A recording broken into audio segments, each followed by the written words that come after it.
Dear viewers, today we'll discuss about one of the important chapter, the advent of Europeans in India. The advent of Europeans in India.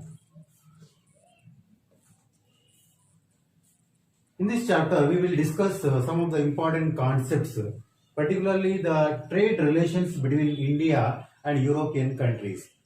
The trade between India and European countries is not a new phenomenon. It was existed even in the ancient times also.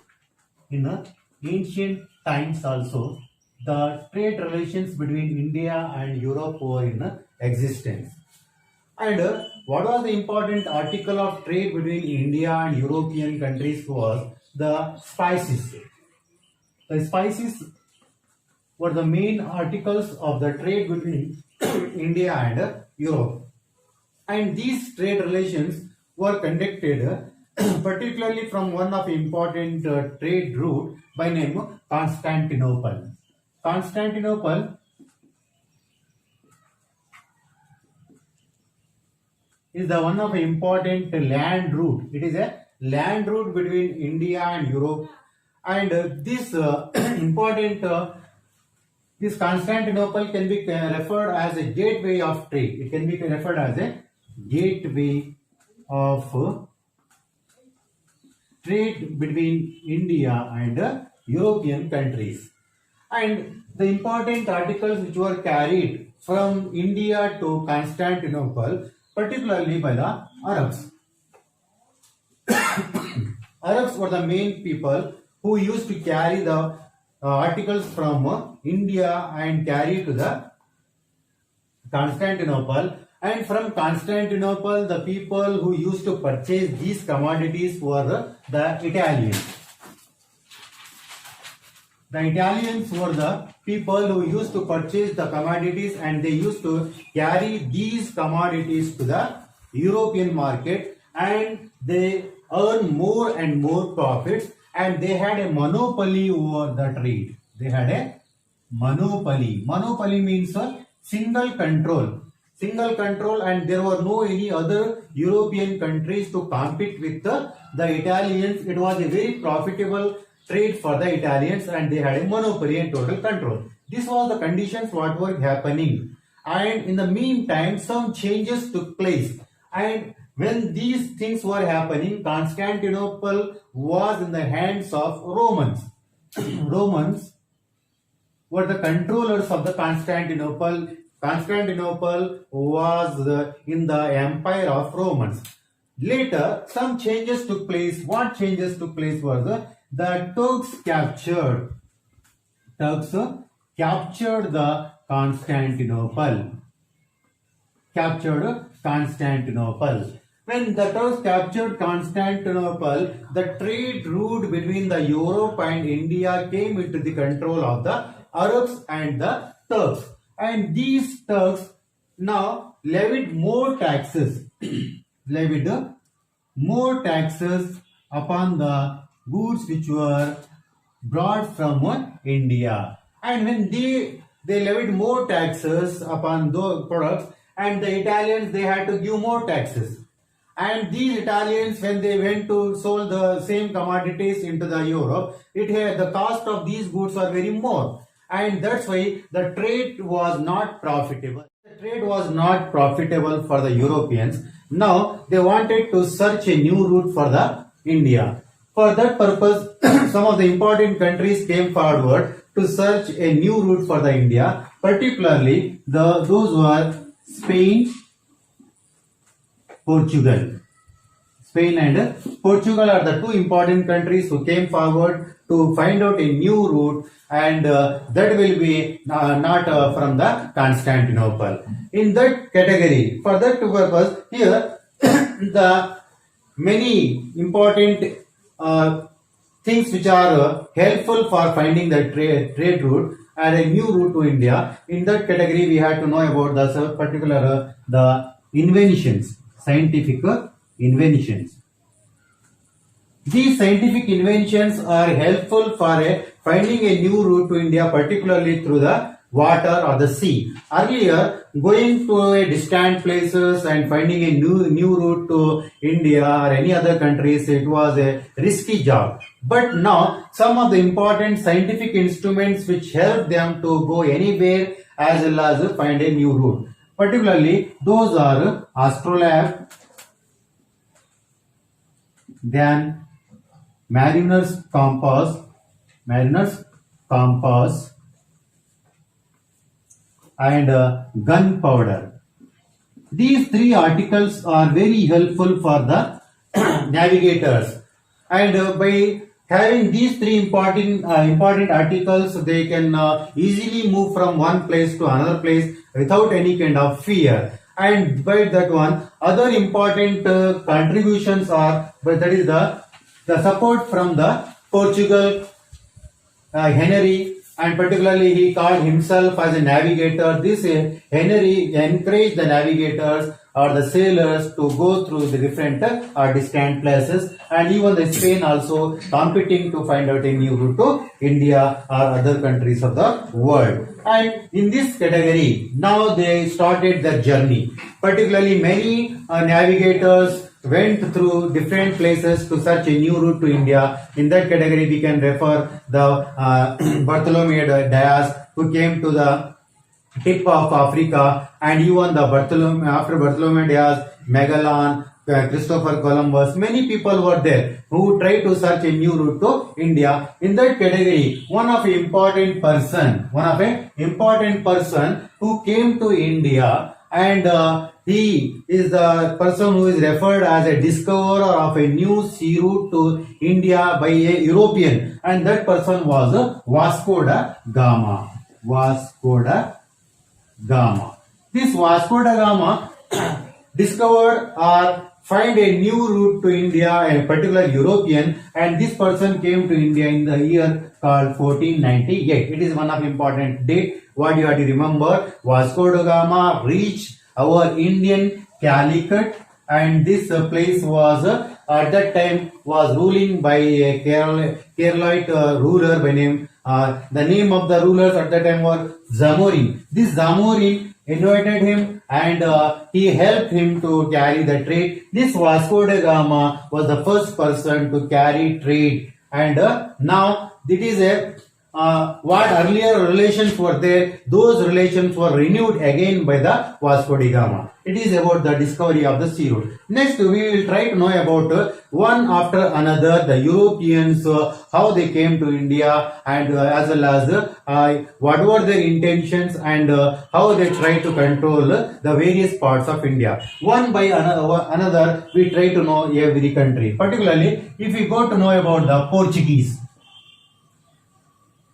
In the Portuguese, we will refer about three important persons here. These three important persons are responsible for Portuguese establishment of Portuguese power in India. Particularly, first person is early what we came to know about Vasco da Gama. This Vasco da Gama took certain important articles from India, and he sold the same articles in Europe, and it gave nearly lot of profit for him. For example, if you purchase 1 rupees commodity from India, he sold it for 70 rupees. 70-fold profit was earned by this Vasco da Gama. And after Vasco da Gama, the next person who came to India from the Portuguese was Francisco Almeida.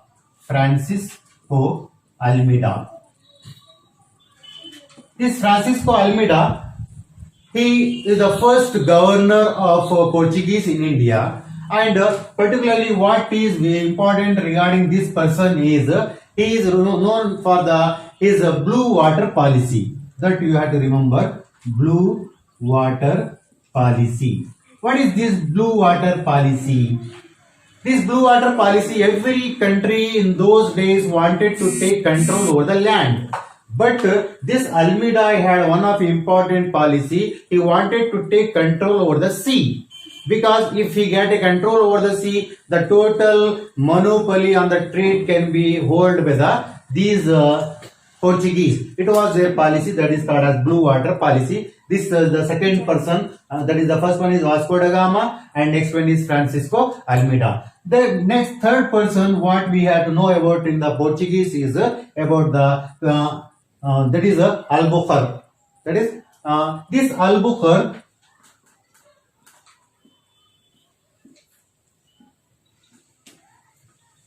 He is the person who is also can be referred as the founder of British, that is a Portuguese power in India.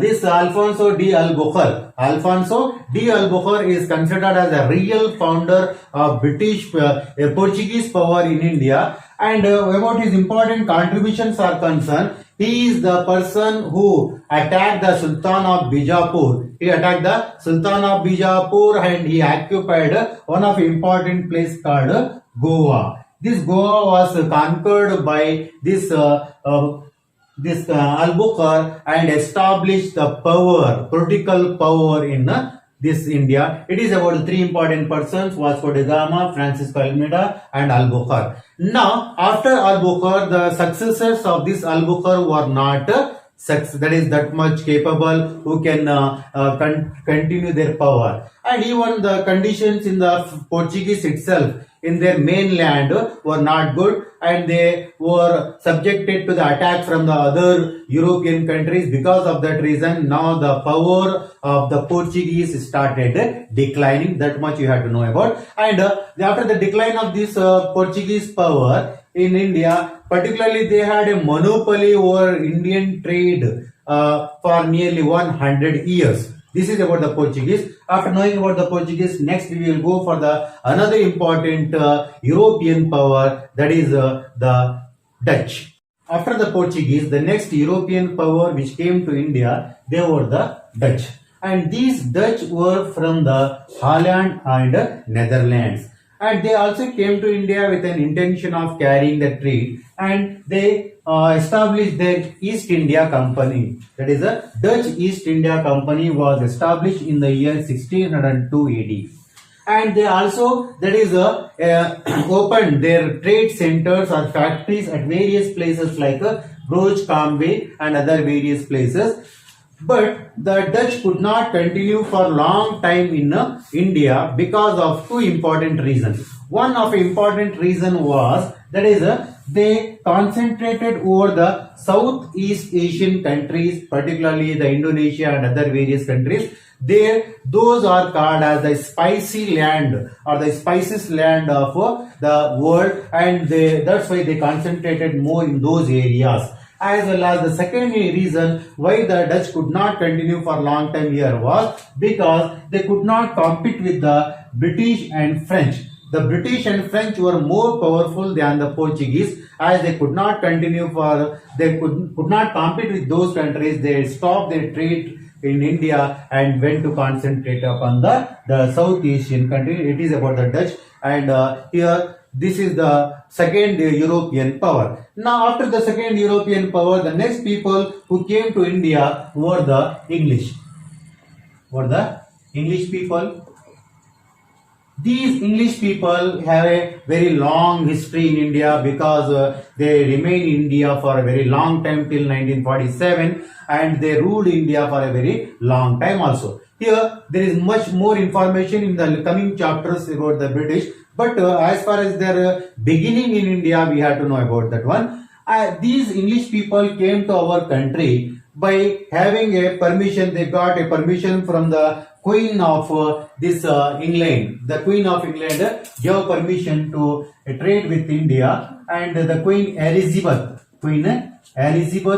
gave permission to carry the trade in India, and they came to India and established their East India Company. That is, the British East India Company was established in the year 1600. British East India Company was established in the 1600, and when they came to India, they visited the court of Jahangir, and by getting the permission from the Mughal Emperor Jahangir, they established their trade center in Surat, and the person who gave permission to them was the Mughal Emperor Jahangir. Gave permission to them, and they established their trade center in Surat, and later they went on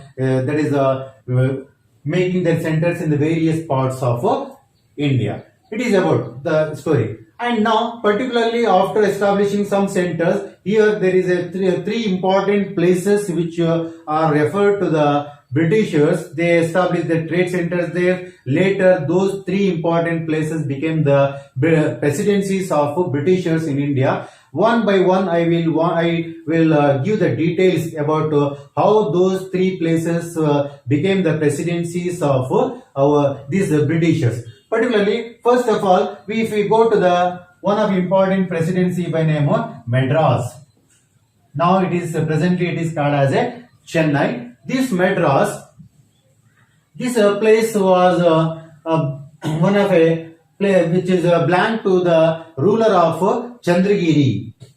They got it from the ruler of Chandragiri, and after getting this place from that is Chandragiri ruler, they construct one of a important or built one of a fort called Saint George Fort here, and it became one of an important trade center for the Britishers, and later that became one of a presidency of the Britishers, that is the Madras. Second important place is about Bombay.